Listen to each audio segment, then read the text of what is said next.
మాజీ మంత్రి వైఎస్ఆర్సీపీ సీనియర్ నేత ముద్రగడ పద్మనాభం ఆరోగ్యంపై ఆయన కుటుంబ సభ్యులు కీలక వివరాలు వెల్లడించారు.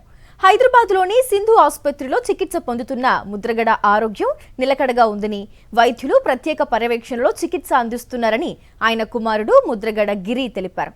తన తండ్రి ఆరోగ్య పరిస్థితిని వైఎస్ఆర్సీపీ అధ్యక్షుడు వైఎస్ జగన్మోహన్ రెడ్డి ఎప్పటికప్పుడు తెలుసుకుంటూ వైద్యులతో పాటు ఆసుపత్రి యాజమాన్యంతోనూ మాట్లాడుతున్నారని ముద్రగడ గిరి చెప్పారు.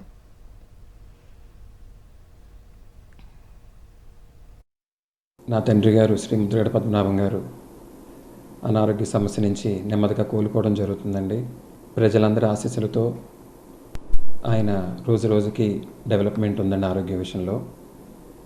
జగన్మోహన్ రెడ్డి గారు నా తండ్రి అనారోగ్యం పడ్డ రోజు దగ్గర నుంచి ప్రతిరోజు కూడా ఎలా జరుగుతుంది, ఏం జరుగుతుందని ఏ రోజుకి ఆ రోజు విషయాలు తెలుసుకుంటూ ఇక్కడ డాక్టర్స్తో మాట్లాడుతూ ఈ హాస్పిటల్ యజమాని అయిన శ్రీ పార్థసారథి రెడ్డి గారిని పర్సనల్గా నన్ను కలవమని చెప్పి ఇక్కడ డాక్టర్స్తో ప్రత్యేకమైన మీటింగ్ పెట్టి ప్రతిరోజు కూడా నాన్నగారిని ఆరోగ్యం ఎలా ఉందని అప్డేట్స్ ఎప్పటికప్పుడు తీసుకోవడం జరుగుతుందండి.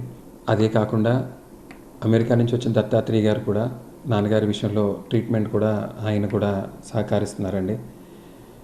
ప్రతిరోజు ఎలా ఉంది ఏంటి అనేది పార్టీ పెద్దలు జగన్మోహన్ రెడ్డి గారు ఏ రోజుకి ఆ రోజు తెలుసుకుంటూ మా కుటుంబానికి అండగా నిలబడుతూ చేస్తున్న ఈ ప్రత్యేకమైన సాయం మేము కానీ మా కుటుంబ సభ్యులు కానీ ఇప్పటికీ మర్చిపోమండి. జగన్మోహన్ రెడ్డి గారికి మేము ఇప్పుడు రుణపడి ఉంటామని మనస్ఫూర్తిగా తెలియజేసుకుంటున్నానండి. మరిన్ని అప్డేట్స్ కోసం ఛానల్ను సబ్స్క్రైబ్ చేయండి. నోటిఫికేషన్స్ కోసం బెల్ ఐకాన్ పై క్లిక్ చేయండి.